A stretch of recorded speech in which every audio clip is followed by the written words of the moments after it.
Hey everybody, and welcome to my in5 series on the SP404 Mark II, where I cover a topic in about 5 minutes. The sound technician writes in and says, I've been working with an MPC, but I'm unsure about where and when to apply compression.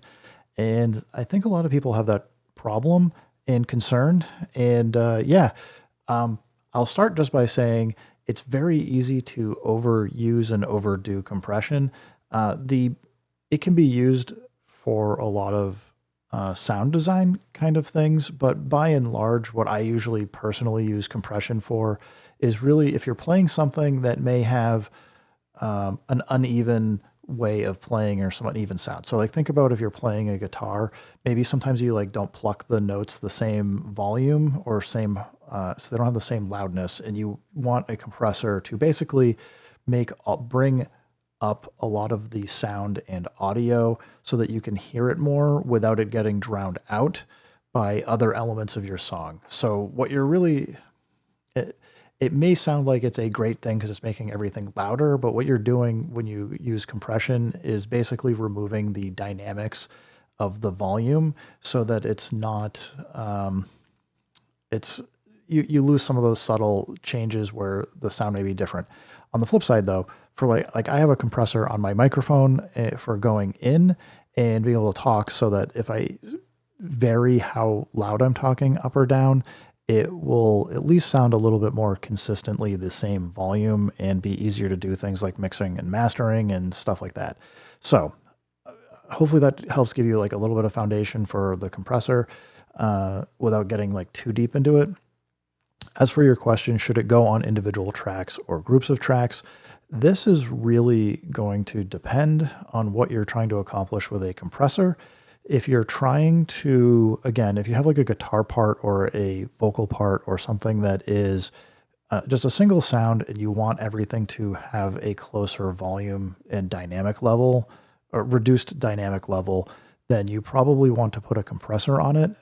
I would probably consider for the most part, you generally want to have the compressor after you've done your recording, just because then you can go back and fix things, because it's very easy especially if you're new to using compression, or even if you've been doing it for a while, it can still be very easy to accidentally over compress things or do other things that will cause problems that if once you've lost that take, it's very hard to go back and fix that. So I would start there. The reason why you may want to put a compressor on a group, though, is like, let's say you have a separate track for kick drum, snare, and hi-hats. You probably want the overall volume of the things to stay in relation with each other. So you don't really want a super loud hi-hat, because what's going to happen is that hi-hat, because it's higher frequency content, actually can be lower in volume and sit lower volume-wise in the track. And if you use a compressor and bring your hi-hats up to the same volume as your kick, which is going to be lower, those hi-hats are going to be piercing and overwhelming in your track. So you usually would want to make like a submix of your drums, where you might have your kick, snare, and hi-hats, and it may subtly bring the hi-hats up a little bit louder, or it may kind of create like this it's not like a full whooshing sound, but it may kind of help extend the tails on your kick, snare, and or hi-hats. And when it does it, because it's going to depend on the volume of everything that's being played together, it can create some interesting variations in how some of those different elements land in the track as the compressor is picking them up or letting them go, based on how it's like opening or closing some of the gates and other things that it's doing. Anyway, keep going. Should it be done? Should you do this with recording into the MPC or afterwards? As I said, I would consider, for the most part, do it after you've done your recording. I probably wouldn't, unless you're doing like a very specific sound design kind of thing, I wouldn't put it on your insert effects where you have your input, because once you've done that, you've baked that compression in, and if you decide you don't want it or want to separate things out differently later, you're not going to be able to do that. Let's see. You also say, what about applying compression to one shots versus the whole loops? Again, I put this in it really depends on the sound design. If you're trying to just kind of create a set of sounds, it's not a problem to go put compression on one shots and just do one at a time. I will say though, for me personally, like if I'm trying to record in a drum kit and I wanted to all have a similar consistent sound and feel, I would probably just play everything through with whatever the levels are. And because like if you have a drum kit where you've got your kick, snare, drum, tambourine, and all that, the compressor will kind of equally in some ways work across all those things.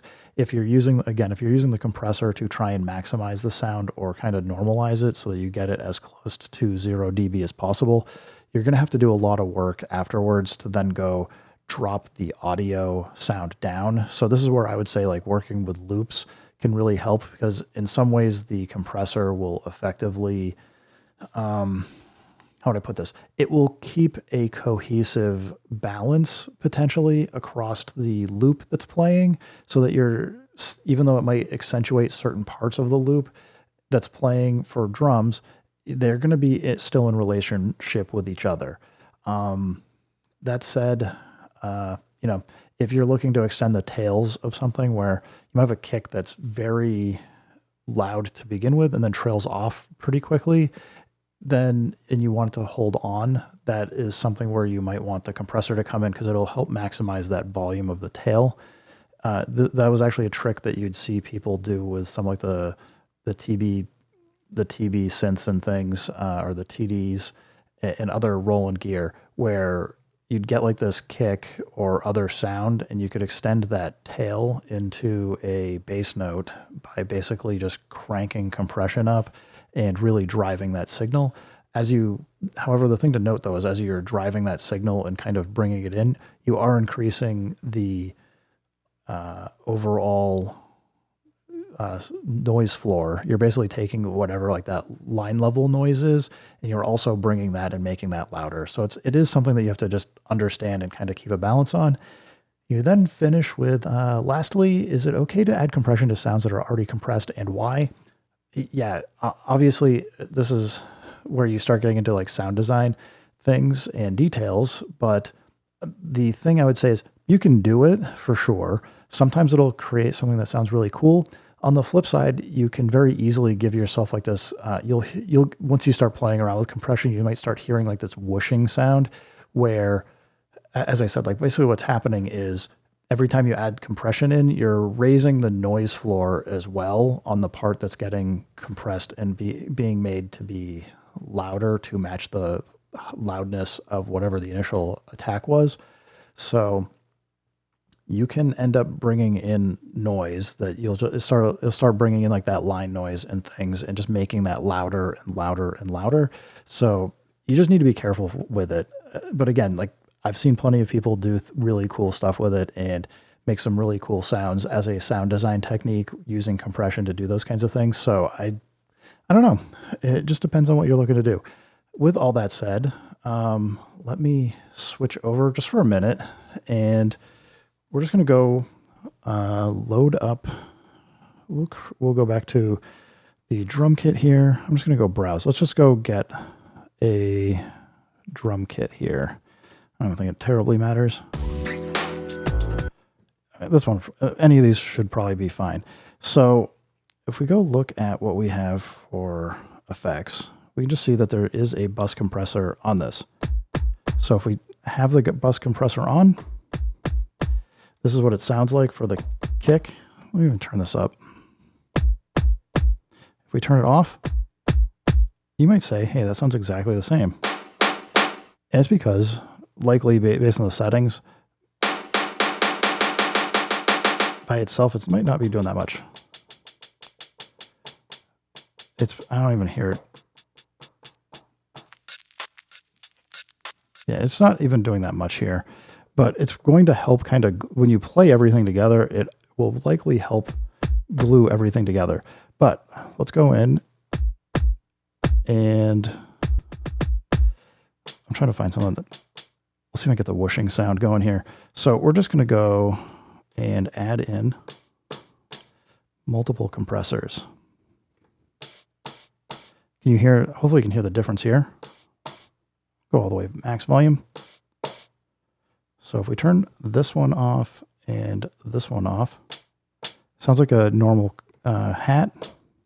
Maybe the slight compression from the first one, but as we turn it on, so we have double compression here, you can almost hear it's got like this whooshing sound starting. And when we add the third one, you can hear like it keeps that volume up louder for a longer period of time, because like this tail basically has content in it that's audio content, whether it's noise or part of like that sound that's just very quiet from how the mic picked it up. It's now keeping that as full volume the whole time. If we add another one, it's just accentuating that even more. And I'm not doing anything super complicated. I haven't changed any of the settings or presets here. We've just stacked a lot of compressors. And you can hear it's changing the tone. Like, listen to that. Hear that whoop at the end? That's the compressor coming in and maximizing the volume for all four of them, doing that. Now, again, this might be like, to me, that sounds kind of cool for like once in a while you could drop that in here. So if you wanted it, just, go resample it, and then you can turn off all these compressors and things and not have all that crazy noise. So you can hear like this just sounds overcooked. Like somebody went super crazy on it. But again, like this is a quick way to just go create some alternate versions of things. You can mix the two together and get really nice effects. So anyway, Sound Technician, thank you for the question. I hope this helps you out. I know this is probably way longer of a video than I intended, but yeah, go play with compressors and settings and chains and stuff, and you'll get some really cool, fun sounds out of it. Thanks everybody for stopping by. Keep making music, keep having fun. Remember, if it sounds good, it is good. And peace.